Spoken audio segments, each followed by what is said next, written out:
സന്ദീപ് വാര്യർ ഒന്ന് കൈ ഉയർത്തിയിരുന്നു. സന്ദീപ്, എന്താണ്, എന്തെങ്കിലും ഇടപെട്ട് ചോദിക്കാനാണോ? അല്ല, നേരത്തെ ഫോണിലൂടെ ആയതുകൊണ്ട് പൂർണ്ണമായും സംസാരിക്കാൻ പറ്റിയില്ല. ഇവർ ന്യായം കൊടുക്കുമെന്ന് പറഞ്ഞു തുടങ്ങിയ യാത്രയാണല്ലോ. ഇപ്പം നിങ്ങൾ മണിപ്പൂരിലെ വംശീയ കലാപത്തെക്കുറിച്ച് ചോദിച്ചു. നോക്കൂ, ഇവരുടെ നെറേറ്റീവ്, ആ വിഷയത്തിൽ ഇവർ ഉയർത്തിപ്പിടിക്കുന്ന നെറേറ്റീവ് ക്രിസ്ത്യൻ കമ്മ്യൂണിറ്റി പോലും വിശ്വസിച്ചില്ല എന്നുള്ളതിന്റെ ഏറ്റവും വലിയ തെളിവല്ലേ? ഒരു സെക്കൻഡ്, ഏറ്റവും വലിയ തെളിവല്ലേ? ഇപ്പൊ കഴിഞ്ഞ ദിവസം പ്രധാനമന്ത്രി വിളിച്ച ക്രിസ്മസ് വിരുന്നിൽ രാജ്യത്തെ മുഴുവൻ ക്രിസ്ത്യൻ കമ്മ്യൂണിറ്റികളുടെയും പ്രതിനിധികൾ പങ്കെടുത്തു.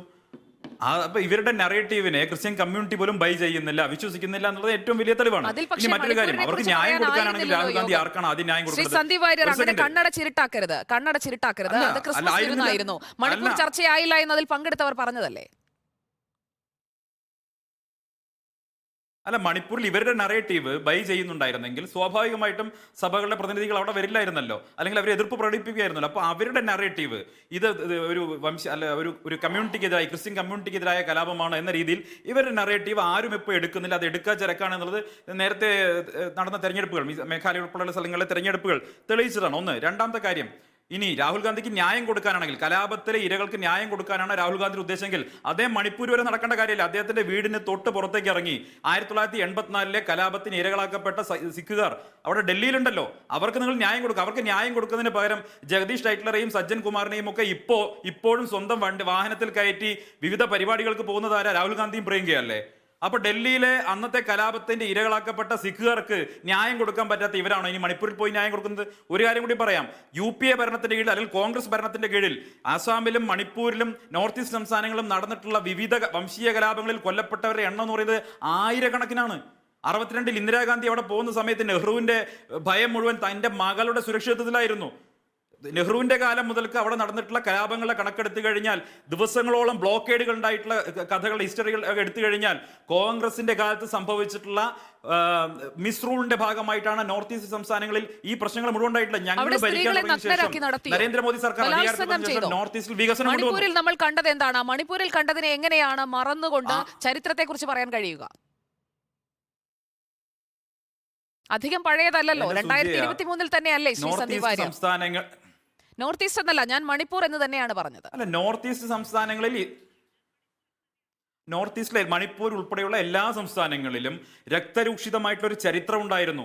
അവിടുത്തെ സംസ്ഥാനങ്ങൾ രൂപീകരിക്കപ്പെട്ട സമയത്ത് കൃത്യമായിട്ടുള്ള ബൗണ്ടറികൾ രേഖപ്പെടുത്താത്തതുകൊണ്ട് ആസാമും നാഗാലാൻഡും തമ്മിലുണ്ടായിരുന്ന സംഘർഷങ്ങൾ, നിരവധി സംഘർഷങ്ങൾ, നമുക്ക് പറഞ്ഞാൽ വിശ്വസിക്കാത്ത വണ്ണമുള്ള സംഘർഷങ്ങൾ ഉണ്ടായിട്ട് അന്നത്തെ കാലത്ത് റിപ്പോർട്ട് ചെയ്യപ്പെടാൻ വേണ്ട അത്ര സൗകര്യങ്ങളില്ലാത്തത് കൊണ്ട് പലപ്പോഴും മുഖ്യധാര നമ്മുടെ രാജ്യത്തിന്റെ മറ്റു പ്രദേശങ്ങളിൽ ഈ കാര്യങ്ങൾ അറിയാതെ പോയി എന്നുള്ള വസ്തുതയാണ്. പക്ഷെ ഇതൊക്കെ ചരിത്രത്തിന്റെ ഭാഗമാണ്, അതൊക്കെ തിരസ്കരിക്കാൻ കഴിയില്ല. ഒരൊറ്റ ഉദാഹരണം പറയാം.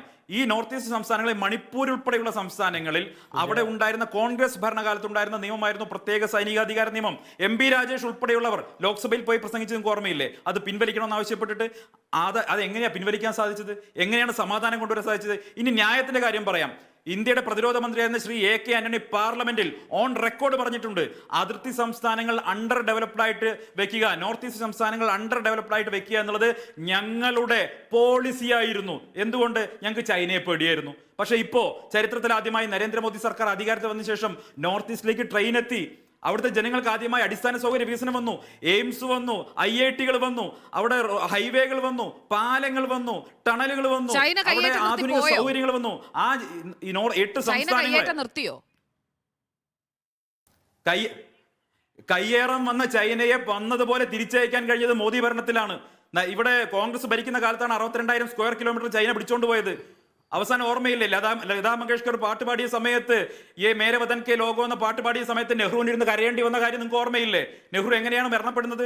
എങ്ങനെയാണ് 62-ലെ യുദ്ധസമയത്ത് നെഹ്റുവിന്റെ പരാജയം എങ്ങനെ സംഭവിച്ചു? ഇന്ത്യൻ എയർഫോഴ്സിനെ ഇവിടുന്ന് പൊങ്ങാൻ അനുവദിക്കാതെ ചൈനയുടെ മുമ്പിൽ ഇന്ത്യൻ ആർമിക്ക് നിരായുധരായിട്ട് സറണ്ടർ ചെയ്യപ്പെടേണ്ട അവസ്ഥ ഉണ്ടാക്കിയതാരാ? കോൺഗ്രസ് അല്ലേ? ആ കോൺഗ്രസ് ഇതിനെക്കുറിച്ച് പറയാൻ എന്താ അധികാരം? നേരത്തെ ഞാൻ സൂചിപ്പിച്ചു, എന്തുകൊണ്ട് അരുണാചൽ പ്രദേശ് പോകുന്നില്ല?